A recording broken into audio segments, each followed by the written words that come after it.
Директорот на Струшката болница Мухамет Асани, која остави родилката Илдис Веапоска без матка, бубрек и јајник, оди зад решетки.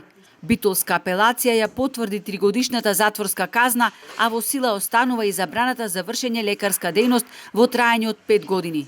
Дискутабилно е дали ова значи крај на кариерата на гинекологот Асани, кој се товари за тешки дела против здравјето на луѓето.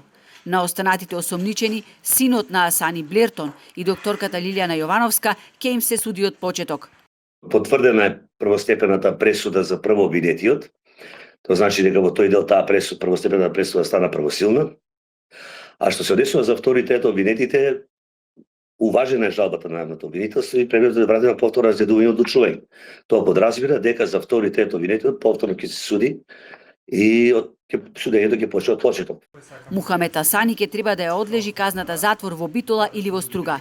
До формалната одлука за ова, која треба да ја донесе судот, тој секој ден ќе може да оди на работа. Неговите адвокати најавуваат жалба до Врховен суд.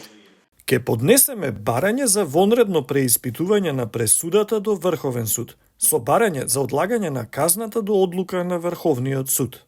Жалбата до Врховен не го одложува спроведувањето на затворската казна. Штом се изготви решението, Асани ќе мора да се јави во затвор. Инаку за потсетување, обвинителството во долгата и мачна 4-годишна голгота по безброј одложувања докаже дека тој бил виновен затоа што ја оставил Илдис Веапоска без 3 органи.